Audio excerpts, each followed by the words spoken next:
Picture this. It's 9:47 p.m. and you're finally sitting down after a day that felt like running a marathon in quicksand.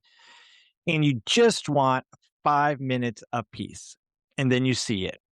Maybe it's the fresh fire red engine marker streak on the living room wall. Maybe it's the special treats box you hid on the top shelf, now lying empty on the floor. You call your kid in, you point to the evidence. Literally, the marker is in their hand or the chocolate smeared all over their face. And then you ask the $1,000,000 question. Did you do this? They freeze, their eyes go wide, and with the straightest face imaginable, they look you dead in the eye and say, no, it wasn't me. Now, if I asked you what the most triggering behavior in your house is, you might blurt out the yelling or maybe the meltdowns.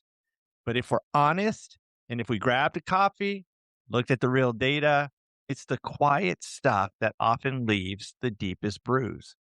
It's the lying. And I know what it feels like. It feels like betrayal. It feels like gaslighting, and your brain instantly spirals.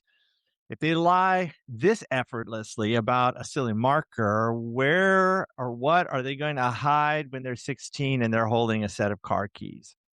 So what do? Typically, we react, right? We lecture, we punish, we demand the truth right there on the spot. But guess what? The lying doesn't stop, does it? It just goes underground. Our kids don't become more honest, they become better architects at deception. So, welcome to the Rewired Parent. Hey, I'm Dr. David, and today we're going to put on some night vision goggles on the lying cycle. And I promise you that by the end of this episode, you're going to understand exactly why your child lies to your face. And I'm going to give you the first steps to pulling the plug on it without turning your home into an interrogation room. Okay. So let's talk about the shift. Let's talk about the tigers and the squirrels. We're going to shift gears here. So I need you to hear me loud and clear on this one. If you take nothing else away from today, this is what you need to take away. Lying is not a character flaw. It's a safety response. Let me say that one more time. Make sure you get it. Nothing else. Lying is not a character flaw. It's a safety response.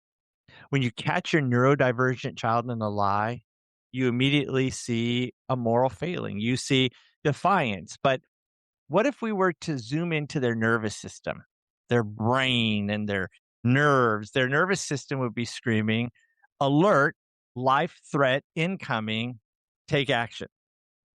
So this is polyvagal theory in action. Think of your child's brain like a house. Upstairs, you have the prefrontal cortex, the kind of CEO of the executive functioning where logic, morality, truth telling, all of that live.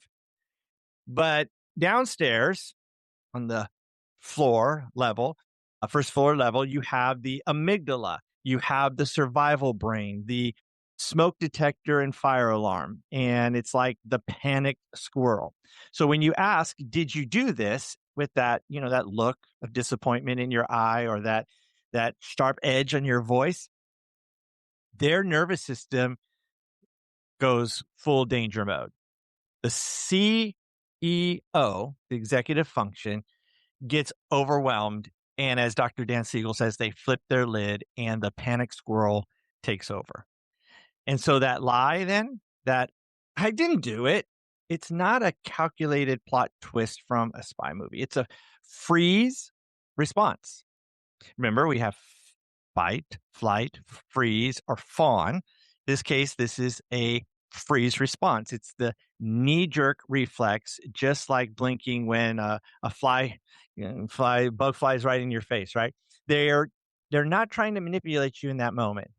They're trying to build a wall between themselves and this emotional Armageddon of shame or punishment.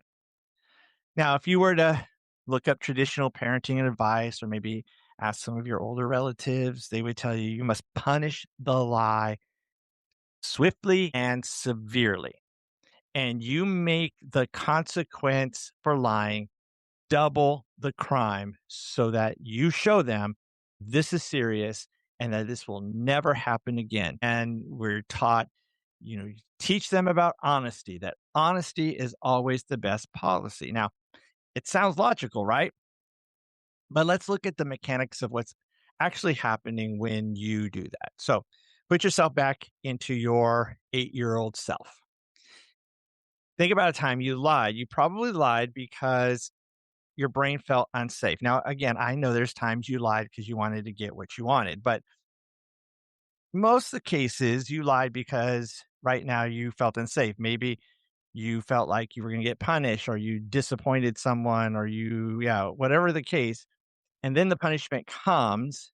So you lost the access to your Atari 2600. Yeah, I'm dating myself, right? You couldn't use the landline, whatever the case is. Probably for some of us, you'd lose the iPad or your phone, get grounded, get the lecture. So, what message does that send to your nervous system? It says, see, I was right. Telling the truth isn't safe. The adult is the threat. So you're not teaching honesty. What you're doing is you're validating their fear and you're training them to be stealthier ninjas. And I can remember talking with the dad a few years back who had caught his son with a broken Lego set. And I can relate to this because, my kids like Legos and I like building Legos. And this dad just blew up, started lecturing, punishing. I mean, it's just like flowing out, right? And you know what happened? His son didn't stop breaking things. Rather, he started building his Lego at 2 a.m. in the morning in the dark because that was the safest way to play. And dad didn't know about it. So punishment doesn't build bridges, it burns them. So you say, Dr. Palmer, come on, David, do we just let him get away with it? Do we become those permissive parents who let them lie and don't care? And all I have to say to you is, hell no. We are not giving in. We're not throwing in the towel, but we're getting smarter. In fact, I would say it this way, we're getting wiser. We're gaining nervous system wisdom because you cannot demand integrity from a nervous system when it is in that moment locked in survival mode. So what is the prerequisite for truth? You got it. Safety.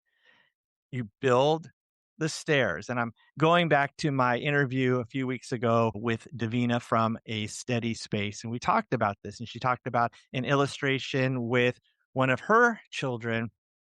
And they built this code word system basically all around the stairs. And you can go back and listen to that podcast and get the whole context of what she was saying because it was pretty freaking awesome. But you think about it, you're imagining your child is digging themselves deeper and deeper into a hole with a lie. And so if you think about it this way, and they're in this deep hole now, right?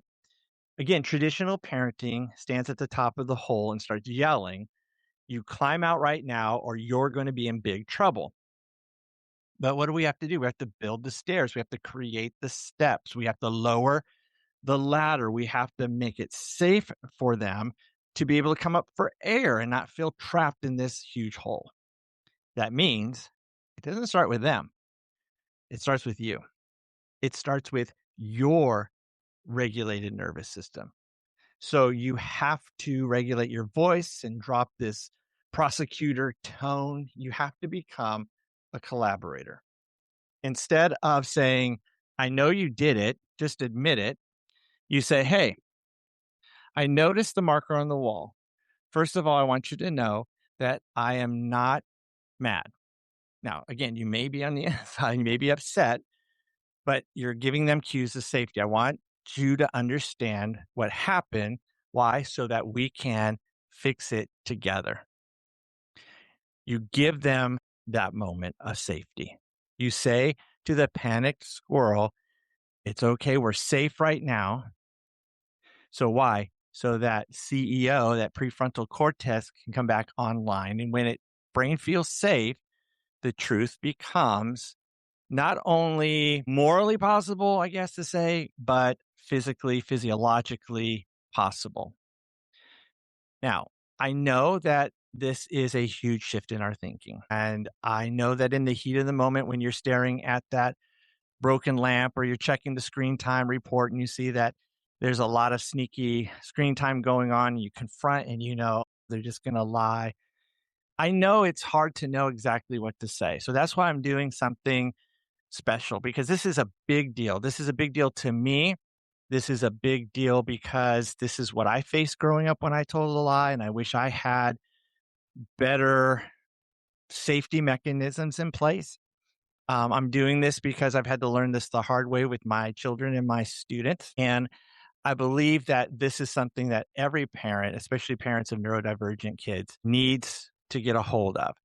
So on Tuesday night, February 3rd, I'm going to be hosting a live ground level boot camp workshop called the Truth Protocol, which is not going to be some kind of fluffy webinar where I talk at you for an hour. This is going to be, again, on the ground training. This is the boot camp for building honesty in your home. So here's what you're going to get. In the workshop, I'm going to hand you the scripts that you need, or at least the frames you need to use when you catch a lie mid-flight, show you how to handle it when they double down on the lie, and show you how to use the stairs method to repair trust. And we're going to shatter the shame spiral that keeps us all stuck. And so the tickets are coming. They're actually open right now. You can go to my website at drdavidapalmer.com/truth-protocol. I'll put the link in the show notes for you. So that way you can just click it and head on over to it. And I was thinking, how much would I be able to offer this for? $20. That's it. $20 for 1 hour of interaction and tools plus lifetime ability to go back and review it and so on and so forth. So that's less than, at least in my family, it's less than family pizza night, which is tonight, it's Thursday. So $20, less than a month of Netflix. But for $20, you can get the tools to transform the culture of your home to a culture of trust that lasts a lifetime. So let me give you some homework before we sign off. One, set an alarm on your phone so that you are a reminder to make sure that you head over and you grab your spot to this bootcamp webinar. Also, if you are not on my email list, I'm also going to put the link in the show notes to my Instagram and my email. And let me tell you, you're going to want to be the first in line to this because I'm only doing it once. And I'm going to keep this group focused so that we can do the real work. So as we think about that today, ditch the punishments that fuel the fear, build connection, build safety that will unlock real lasting truth. It says, I know that what I did was wrong. I know that there are consequences to my action, but I also know I can tell you the truth because I know when I do so, I'll be safe because we're connected and we're regulated together and we can figure this out. So with that, hey, you got this. And I will see you live on Zoom in the workshop on February 3rd. It's going to be at 6:30 p.m. Pacific. Again, all the information is in the show notes. And so this is Dr. David. You've just been rewired. We'll catch you next time.